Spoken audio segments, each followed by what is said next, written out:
लिख करके चलते हैं, ठीक है। अब देखो मुद्रास्फीति क्या होती है। मुद्रास्फीति का मतलब होती है, इधर देखो, मुद्रास्फीति का मतलब होती है कि आपके लगातार सामान और सेवाओं में क्या होती है, बढ़ोतरी हो रही है। सामान और सेवाओं में, जैसे गुड्स एंड सर्विसेज बोल सकते हो, गुड्स एंड सर्विसेज में लगातार बढ़ोतरी हो रही है, और बढ़ोतरी होने के चलते हो क्या रहा है, मुद्रा का वैल्यू ये हो रहा है, आपके मुद्रा के वैल्यू में क्या हो रही है, गिरावट आ रही है। समझ में आया? अब देखो मुद्रास्फीति और महंगाई दो अलग अलग टर्म है। कभी भी महंगाई को मुद्रास्फीति में नहीं बोलना है, ठीक है ना। महंगाई जो होती है ना, एक कारण होती है मुद्रास्फीति का। मुद्रास्फीति का मतलब होती है सामान, गुड्स एंड सर्विसेज में ये लगातार कंटिन्यूअस जाना, उसकी बढ़ोतरी के चलते मुद्रास्फीति का निर्माण होता है। समझ में आया? ठीक है ना। तो महंगाई एक कारण होती है, समझ में आया? अब देखो जो मुद्रास्फीति होती है वो दो तरीके से, तीन तरीका होता है, तीन तरीके से मुद्रास्फीति का निर्माण होता है, ठीक है ना। पहला,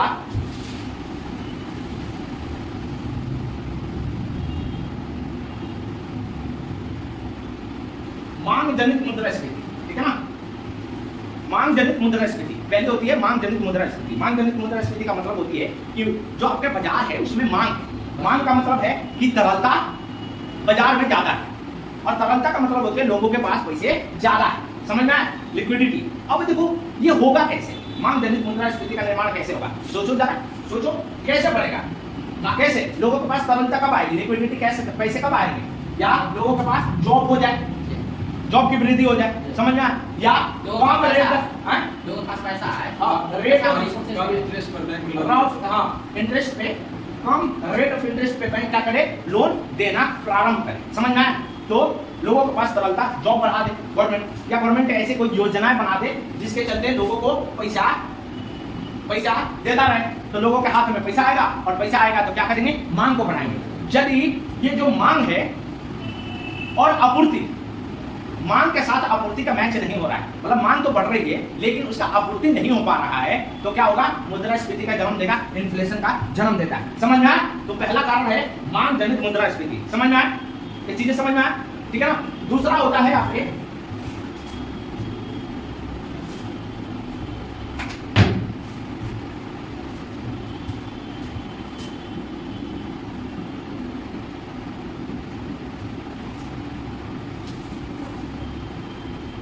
लागत जनित मुद्रास्फीति। लागत जनित मुद्रास्फीति का मतलब होती है कि आपके लागत, जैसे क्रूड ऑयल है, आपके कच्चा ऑयल है, इंटरनेशनल मार्केट पे कच्चा तेल का दाम बढ़ जाए तो भारत में क्या होगा, आपकी महंगाई बढ़ जाएगी, तेल के दाम बढ़ जाएंगे। किसी भी सामान में कच्चा माल पे या लेबर का फीस बढ़ जाए, समझ में आया? पहले लोग 100 रुपया दे रहे थे, अब क्या होगा कि वो 200 रुपया दे रहे हैं। समझ में आया? तो ऐसी चीजों पे, लागत पे जब महंगाई बढ़ रही है, कच्चा माल पे महंगाई, आपकी कच्चा माल इंटरनेशनल लेवल पे महंगी हो गई, तो उससे जो मुद्रास्फीति का निर्माण होता है, इन्फ्लेशन का निर्माण होता है, उसको लागत जनित मुद्रास्फीति बोलते हैं। समझ में आया? ठीक है। तीसरा होता है आपके संरचनात्मक।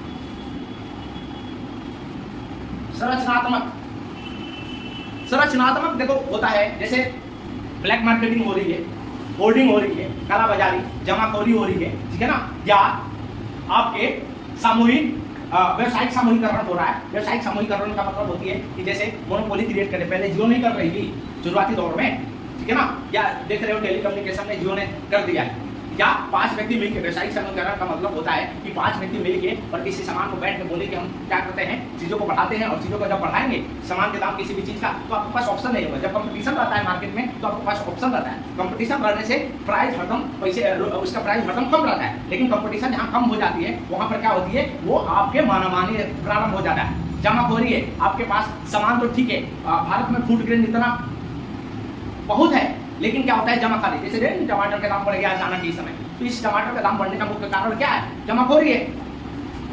चीजें तो आ रहा है, लेकिन क्या है, लोगों के पास, अब सरकार के पास इतना इंफ्रास्ट्रक्चर तो है नहीं, लेकिन सरकार के पास नहीं है तो लोग जो बिचौलिए हैं उनके पास कोल्ड स्टोरेज बना रखे हैं, वो जमा कर लेते हैं। जमा करने से क्या होगा, महंगाई आपकी बढ़ेगी, तो वो जो संरचनात्मक है, मतलब जो मांग से नहीं हो रहा है, लागत के चलते भी नहीं हो रहा है, लेकिन जो जमाखोरी के चलते हो रहा है, व्यवसायिक सामूहिकरण के चलते हो रहा है, उसको बोलते हैं संरचनात्मक मुद्रास्फीति। समझ में आया? तो 3 प्रकार की ये मुद्रास्फीति आपका बाजार में होता है, इन्फ्लेशन आपके बढ़ते हैं। समझ में आया? ठीक है। अब देखो रेट के आधार पे यदि मुद्रास्फीति को बोले, यदि रेट बोले भाई रेट के आधार पे, दर के आधार पे, मुद्रास्फीति दर के आधार पे पर मुद्रास्फीति, तो देखो ये 4 प्रकार का होता है, ठीक है ना। रेट के आधार पे 4 प्रकार का होता है। एक बोलते हैं क्रीपिंग, ठीक है। क्रीपिंग, क्रीपिंग का मतलब होता है ये रेंगती हुई, हिंदी में बोले तो रेंगती हुई मुद्रास्फीति, ठीक है ना, रेंगती हुई। हाँ, तो देखो दर के हिसाब से यदि मुद्रास्फीति 3% से कम है, 3% से कम है तो उसको रेंगती हुई मुद्रास्फीति बोलते हैं। यदि मुद्रास्फीति 3% से कम है तो उसको रेंगती हुई मुद्रास्फीति बोलते हैं। दूसरा होता है आपके वाकिंग,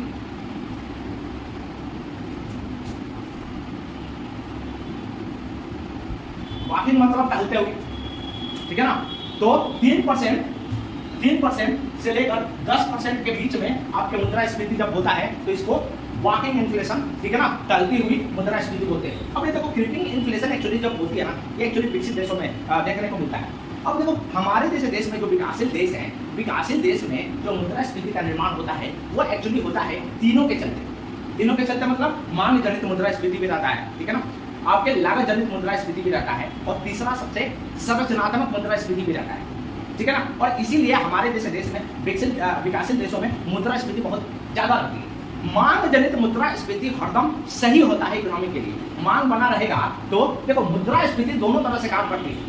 मुद्रास्फीति खाली निगेटिव नहीं है, ये दोनों है, निगेटिव प्लस पॉजिटिव दोनों है, निगेटिव भी है और पॉजिटिव भी है, समझ में आया। मुद्रास्फीति जो है वो दोनों तरह से काम करती है, निगेटिव भी होता है और पॉजिटिव भी। निगेटिव कब होता है? जब आपकी मुद्रास्फीति बहुत ज्यादा हो रही है, या मुद्रास्फीति का निर्माण जो हो रहा है वो किसके चलते हो रहा है? लागत जनित या संरचनात्मक के चलते आपके मुद्रास्फीति का निर्माण हो रहा है। तो इसमें क्या होगा? आपके ये देश के समृद्धि इकोनॉमिक ग्रोथ के लिए अच्छा नहीं है। लेकिन मांग यदि है, आपके मांग के चलते मुद्रास्फीति का निर्माण हो रहा है, इसका मतलब जीडीपी आपका बढ़ेगा, है विक्रम? जीडीपी आपका बढ़ेगा। जीडीपी है क्या? जीडीपी यही तो है। जीडीपी है क्या? कि एक क्षेत्र के अंदर जितना प्रोडक्ट जो है वो बढ़ रहा है, यही तो आपका जीडीपी है। तो जीडीपी कब? जब प्रोडक्ट ज्यादा बनेगा, सर्विसेज आपकी ज्यादा होगी, गुड्स एंड सर्विसेज ज्यादा होगा। तो यदि एक मांग जनित मुद्रास्फीति रहता है तो ये हरदम आपके इकोनॉमिक ग्रोथ के लिए क्या होगा? सही होगा। लेकिन निगेटिव कब हो जाता है? जब वॉकिंग इन्फ्लेशन से ऊपर हम चले जाते हैं। मुद्रास्फीति जब 3 से 10% से भी ऊपर चलने लगता है उसको क्या बोला जाता है? अब यही है आपका तीसरा जो है वो रनवे है। तीसरा जो है वो रनवे इन्फ्लेशन है।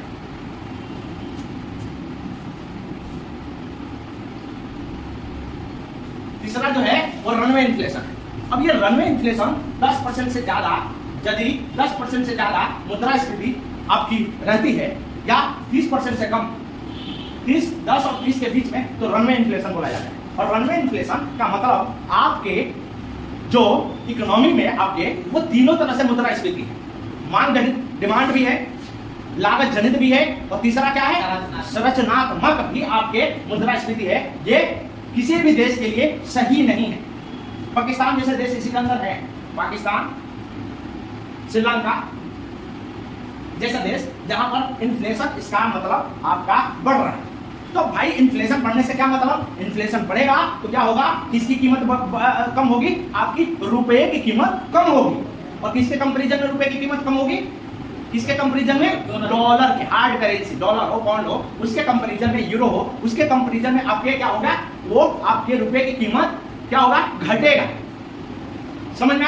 तो इन्फ्लेशन से जब ये रनवे इन्फ्लेशन में चले जाते हैं तो ये स्थिति ठीक नहीं है। इसका मतलब उस देश में तीनों तरीके के इन्फ्लेशन मौजूद है। कौन सा?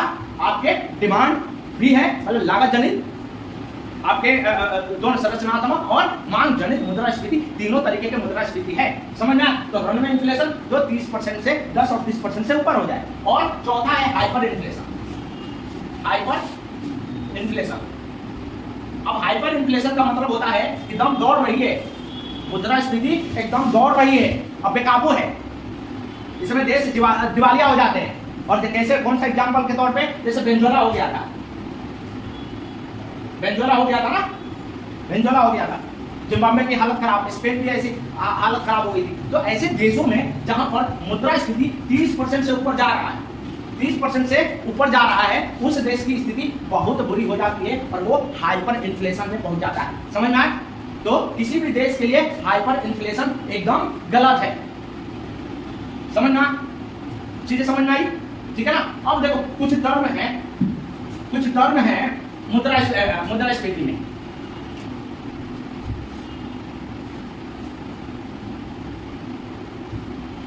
वो टर्म है आपके, एक होता है डिफ्लेशन, डिफ्लेशन, दूसरा होता है डिसइंफ्लेशन,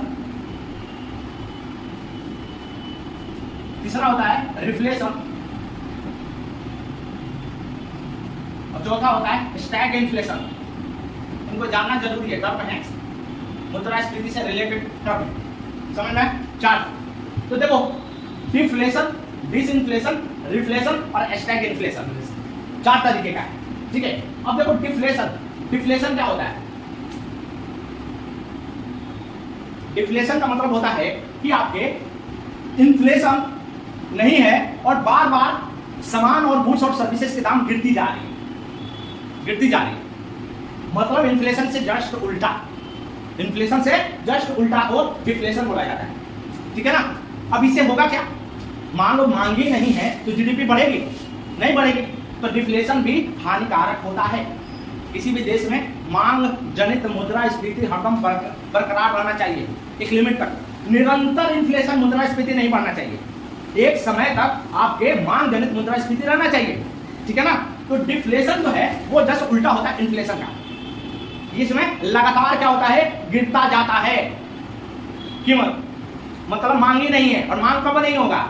मांग कब नहीं होगा बताओ? तरलता नहीं है, तरलता नहीं है, या देश लोगों के पास पैसा नहीं है, इसका मतलब लोगों के पास जॉब नहीं है, या लोग काफी बुढ़े हो गए हैं। जिस देश में काफी ओल्ड एज पॉपुलेशन ज्यादा रह रही है तो उसमें मांग नहीं रहेगा, जॉब ही नहीं है, तो उसमें डिफ्लेशन आपका प्रारंभ हो जाता है क्योंकि मांग ही नहीं है। इनकम रिसोर्सेस नहीं है, तरलता नहीं है मार्केट में। जब तरलता नहीं होगा, लिक्विडिटी नहीं होगा, लोगों के पास पैसा नहीं होगा, तो क्या होगा? डिफ्लेशन होगा। ठीक है ना। अब देखो डिसइंफ्लेशन क्या होता है? डिसइंफ्लेशन, इन्फ्लेशन तो है, इन्फ्लेशन तो है, लेकिन इन्फ्लेशन बार बार उसका रेट कम होते जा रहा है। मतलब एक बार 6% इन्फ्लेशन था, फिर 4% हो गया, फिर 2% हो गया। समझ में? उसका रेट इन्फ्लेशन है बट रेट जो है उसका कम होते जा रहा है धीरे धीरे। मतलब हो सकता है कि मांग जनित मुद्रास्फीति भी है वो भी कम पड़ रही देश की इकोनॉमी में, तो ये भी हानिकारक है। एकदम ऐसे कम नहीं होना चाहिए एक रेट पे, एक रेट बरकरार रहना चाहिए। ठीक है ना।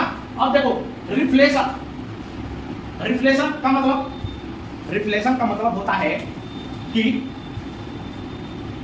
एक बार डिफ्लेशन हो गया। मतलब कोरोना काल आया था, कोरोना काल में देखा आप लोगों ने, कोरोना काल में क्या हुआ था? अचानक कोरोना काल में डिमांड जो है वो एकदम ही खत्म हो गया था, कम हो गया था। और इस डिमांड कम होने के चलते देखा ना इकोनॉमिक ग्रोथ एकदम निगेटिव में चली गई थी। डिमांड ही नहीं जाएगा तो ग्रोथ कहां से रहेगा? अब उसके लिए गवर्नमेंट ने क्या किया था कोरोना काल में? फिर वापस योजनाएं, पैसे, पैकेजेस लागू करना प्रारंभ कर दिया था। आपने देखा ना, 3 लाख करोड़ रुपया पैकेज प्रारंभ कर दिया था कि मार्केट में क्या किया जाए? पैसा डाला जाए। और पैसा डालने से क्या होगा? मार्केट को फिर खड़ा किया जाए। इसका मतलब एक बार गिरा और फिर वापस उठने लगा। इस प्रक्रिया को रिफ्लेशन बोला जाता है। इस प्रक्रिया को क्या बोला जाता है? रिफ्लेशन बोला जाता है। ठीक है। तीसरा चीज है स्टैग इन्फ्लेशन। स्टैग इन्फ्लेशन का क्या मतलब? स्टैग इन्फ्लेशन का मतलब होता है, देखो यहाँ पर स्टैगनेंट है और यहाँ पर इन्फ्लेशन है, स्टैग प्लस इन्फ्लेशन। मतलब इन्फ्लेशन मुद्रास्फीति तो है बट ग्रोथ नहीं हो रहा है। मुद्रास्फीति आपका क्या है? इन्फ्लेशन आपको देखने को मिल रही है लेकिन आपको ग्रोथ देखने को नहीं मिल रहा है इकोनॉमी में। जीडीपी आपको बढ़ते हुए नहीं दिख रही है। जब जीडीपी बढ़ते हुए नहीं दिख रही है तो उसको क्या बोलेंगे? स्टैग इन्फ्लेशन बोलेंगे। ठीक है। ये खराब है, ये अर्थव्यवस्था के लिए ये भी खराब है। क्यों खराब है? क्योंकि आपके मांग जनित मुद्रास्फीति है ही नहीं, मांग ही नहीं है मार्केट में, तो ग्रोथ देखने को कहां मिलेगा। लेकिन इन्फ्लेशन है, इसका मतलब क्या हो सकता है विक्रम, क्या हो सकता है इसमें स्टैग इन्फ्लेशन में? ऐसा कौन सी कंडीशन होगा जहां पर स्टैग इन्फ्लेशन तो है लेकिन आपके इन्फ्लेशन है लेकिन ग्रोथ नहीं है, समृद्धि नहीं है, आर्थिक समृद्धि है नहीं, ये कब कंडीशन बनेगा?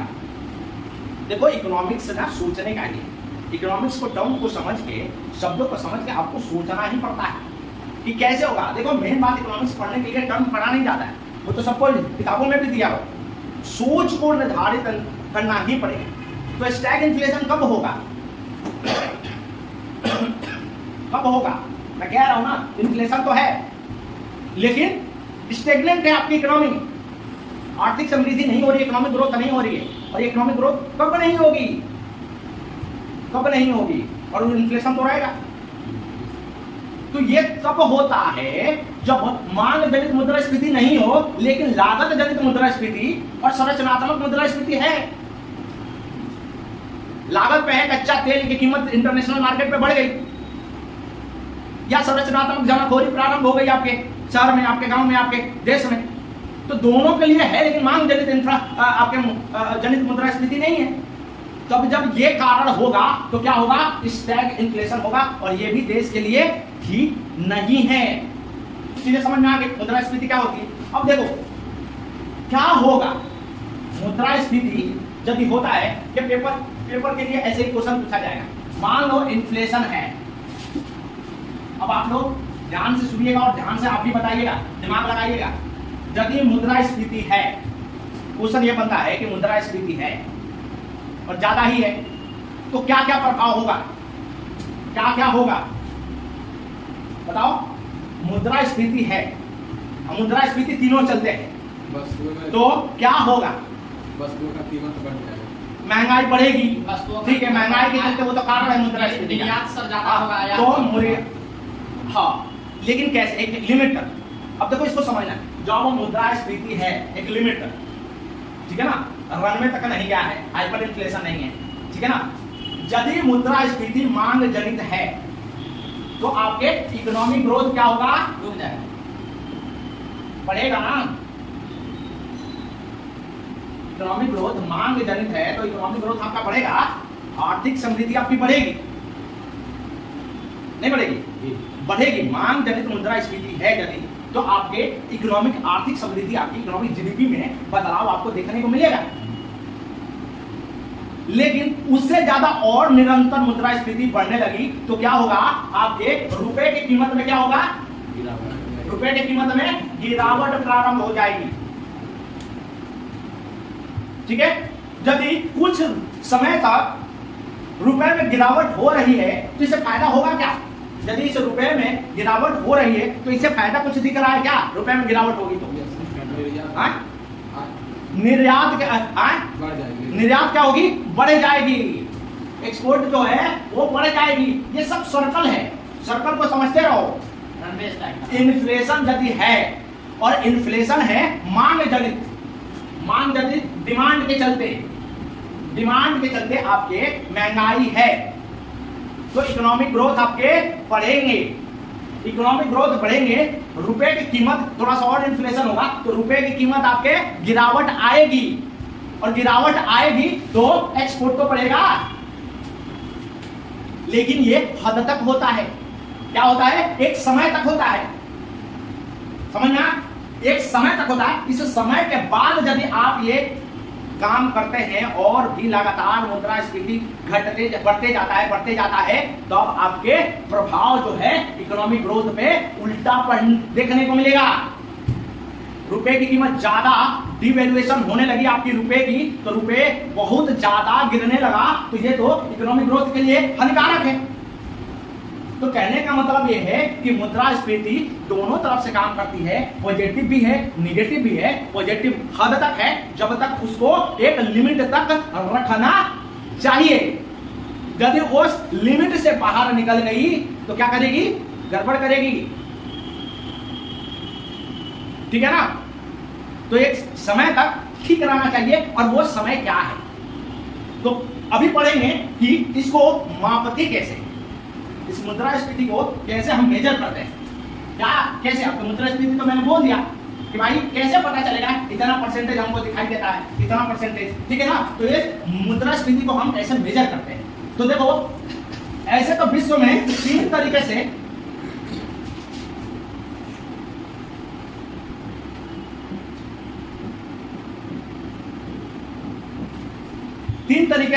इस संसार में, विश्व में तीन तरीके से मुद्रास्फीति को मेजर करने का तरीका है। एक है पीपीआई, इसको बोला जाता है प्रोड्यूसर प्राइस इंडेक्स, इसको बोला जाता है होलसेल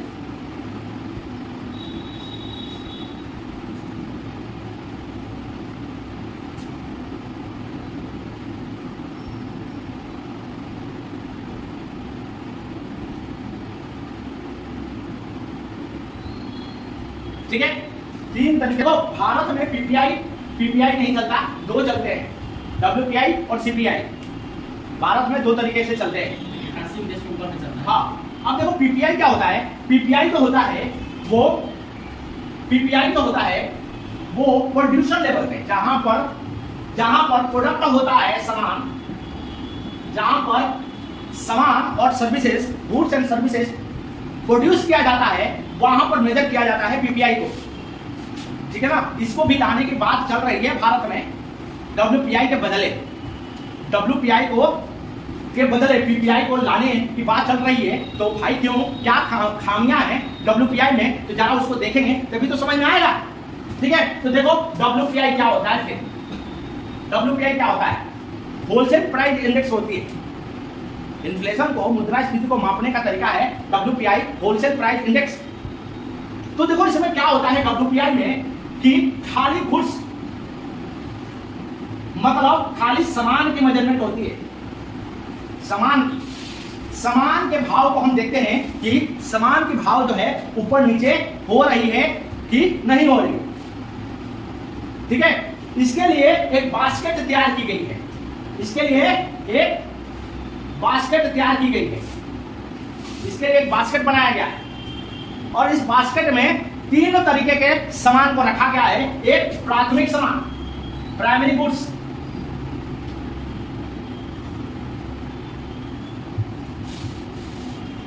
ठीक है। दूसरा मैन्युफैक्चर्ड,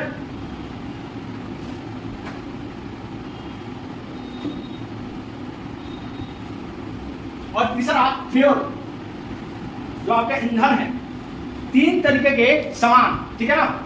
और टोटल सामान है 697, जिसमें 117 ये है, 16 ये है, और दोनों को प्लस करके कितना बचेगा, ये 564 तो ना बचेगा ना। तो इतने सामान जो है ना, इसको देखा जाता है डब्ल्यूपीआई होलसेल जगह पे देखा जाता है, होलसेल पे डब्ल्यूपीआई को मेजर किया जाता है। कहां मेजर किया जाता है, होलसेल पर।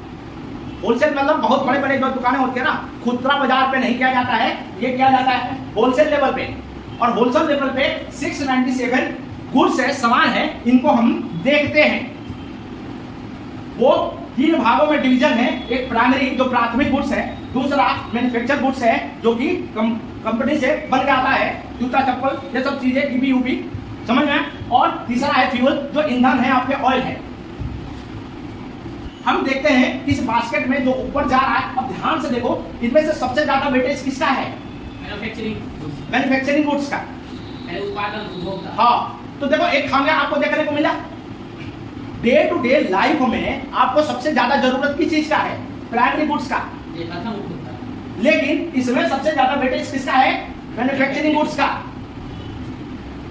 तो इससे क्या होता है कि पहला तो सामान है, केवल सर्विसेज नहीं है डब्ल्यूपीआई, ध्यान से देखना, इसमें सामान को खाली मापदंड है, गुड्स का, सर्विसेज का नहीं है, पहली गलती तो यह है।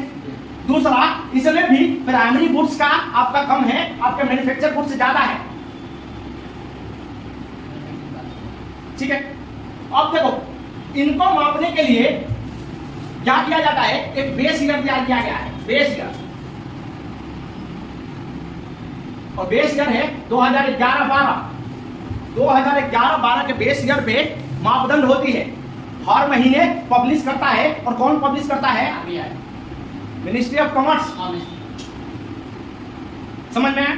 अब देखो 2011-12 इसका क्या है? बेस ईयर है। और जिस महीने, मान लो कि आज कौन सा महीना चल रहा है? सितंबर, अगस्त चल रहा है। तो इस अगस्त से आखिरी साल अगस्त में 2023 चल रहा था, 2022 को हम उसके आधार पर आज 2023 में इसकी मेजरमेंट होती है। ठीक है ना? मतलब 2022 का अगस्त को बना के हम इसको देखते हैं। ठीक है ना? बेस ईयर कौन सा लेते हैं? 2011 और 12। ठीक है? ये होलसेल प्राइस पे होता है। तीन चीजें हैं, 697 इसके टोटल इसके सामान है, जिसमें मैन्युफैक्चरिंग गुड्स सबसे ज्यादा है। ठीक है? और बेस ईयर आपके 2011-12 है। तो आपके क्या क्या खामियां निकली WPI में? पहले तो आपके सर्विसेज नहीं है, सर्विसेज नहीं है। तो देखो दो ऐसे कमिटियां थी, किसने कहा था कि भाई सर्विसेज भी तो जरूरी है। इसके लिए CPI लागू करने के बाद पहली बार 2001 में हुई थी, 2001 में। और वो थे RBI के गवर्नर सी रंगराजन, सी रंगराजन। और 2014 में एक बार और एक कमेटी बनी। और वो जो आपके पटेल साहब थे, क्या नाम था उनका? गवर्नर उर्जित पटेल। तो उर्जित पटेल ने एक बार और रिकमेंड किया था कि इसको लागू किया जाए CPI को, कंज्यूमर प्राइस इंडेक्स को। तो भारत में अभी बहुत पहले तक WPI चल रहा था, WPI से। ठीक है? लेकिन अब CPI को भी ऐड किया गया है। तो जो इसकी गलतियां थी, इस गलतियां को इंप्रूव किया गया। और किसमें इंप्रूव किया गया? CPI में। तो वो गलतियां क्या थी जो आपको बता दिया। तो देखो अब CPI क्या है?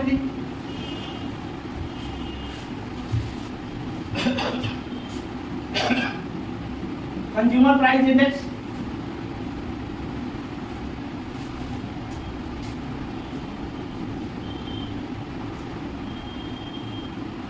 पहले तक 4 मापदंड CPI के 4 था, 2, 3 और 4। पहला CPI फॉर इंडस्ट्रियल लेबर,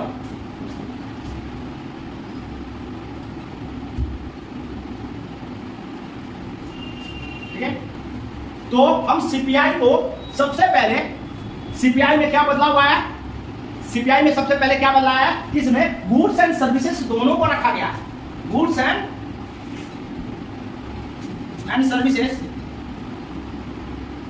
का मतलब आपके सामान और सेवा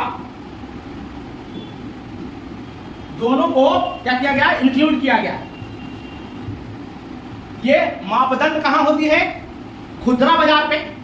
खुदरा बाजार का मतलब कहां होती है? आपके गली, जो ये सब छोटे छोटे दुकानों है, ये खुदरा बाजार। जो आप लेकर आते हैं सामान मार्केट से, ये खुदरा बाजार। तो खुदरा बाजार पे ना एक्चुअल पता चलता है भाई, आपकी इंटरेक्शन तो खुदरा बाजार पे है। अब मॉल पे हर बार थोड़ी जा रहे हो सामान लाने के लिए। मॉल है होलसेल, ये है खुदरा बाजार। तो इसकी जो मुद्रास्फीति मेजर किया जाता है, ये खुदरा बाजार पे किया जाता है। इसमें गुड्स एंड सर्विसेज दोनों होती है। दूसरा चीज, ये 3 है, इसको लेबर ब्यूरो और इसको CSO क्या कर रहा था? इसको पब्लिश करा रहा। ठीक है ना? लेकिन अब देखो सी रंगराजन ने 2001 में बताया था, सी रंगराजन ने, तो उन्होंने कहा था कि अब काम किया जाए, इसको हटा के एक नई चीज उन्होंने बोला कि CPI को एक अलग तरीके से लागू किया है। और वो कैसे लागू किया जाए? तो देखो इंडस्ट्रियल लेबर को रखा उन्होंने और 3 चीजें और ऐड करी। 3 चीजें इसको हटा के 3 चीजें जो अभी चल रही है इसको लागू किया। और वो 3 चीजें क्या था? CPI for CPI rural, CPI urban और तीसरा CPI combined. CPI rural, CPI urban और दोनों को मिला के कंबाइंड। तो देखो खुदरा बाजार में हमें क्या करना था कि हमें महंगाई को देखना था, मुद्रास्फीति को देखना था, गांवों को देखना है, शहरों को देखना है और दोनों को मिला के कंबाइन करके देखना है। सी रंगराजन ने 2001 में ये बातें कही थी। 2011 में इसको लागू किया गया, 2011 में इसको लागू किया गया और उस समय इसका बेस ईयर रखा गया 2010। ठीक है, फिर आगे चल के इस बेस ईयर को 2012 कर दिया, 2012 कर दिया। कब किया इसको? 2015 में। ठीक है, जब इसको लागू किया 2011 में, बेस ईयर रखा था 2010, अब 2015 से लागू किया है और बेस ईयर रहा है इसका 2012। ठीक है, अब देखो चीजें समझ में आई चीज। तो आज जो है इंडस्ट्रियल लेबर जो है सीपीआई फॉर, अब ये जैसे महंगाई भत्ता दिया जाता है, महंगाई भत्ता इसके लिए प्रयोग किया जाता है। सीपीआई को यहां पर इससे मापदंड होती है रूरल, अर्बन और कंबाइंड। और इंडस्ट्रियल लेबर को जो सीपीआई हम मेजर करते हैं, इसको कैसे मेजर करते हैं? तो ये मेजर किया जाता है आपके जो महंगाई भत्ता नहीं दिया जाता है, दिए हुए दिया जाता है कंपनी को महंगाई भत्ता, सारी चीजें वो सीपीआई फॉर इंडस्ट्रियल लेबर के आधार पे दिया जाता है। ठीक है, अब देखो सी रंगराजन ने उस समय कहा था कि इसको 4% से 6% से 2% के बीच में सीपीआई को रखा जाए। उस समय कहा था कि 6% से 2% के बीच में सीपीआई को रखा जाए। ठीक है, सीपीआई को जो परसेंटेज है, सीपीआई जो निकलेगा महंगाई इन्फ्लेशन रेट, उसको 6% से 2% के बीच में रखने की बात हुई थी गवर्नमेंट को। इतना ब्रैकेट है, इससे ज्यादा सीपीआई नहीं होना चाहिए। मैंने बोला था ना, इससे ज्यादा इन्फ्लेशन यदि होगा तो क्या होगा? वो स्थिति खराब करेगी देश की। ये जो है 6% से 2% के बीच में, मतलब मांग जनित मुद्रास्फीति है आपका, चीजें सही चल रहा है। इससे ज्यादा होगा तो संरचनात्मक और लागत जनित मुद्रास्फीति का निर्माण करेगा, जो इकोनॉमिक ग्रोथ के लिए एकदम ही सही नहीं है। ठीक है ना, तो इसको रखा गया था। ठीक है ना, अब इसमें 6 तरह की कैटेगराइजेशन किया गया है, 6 प्रकार का कैटेगराइजेशन, 6 टाइप का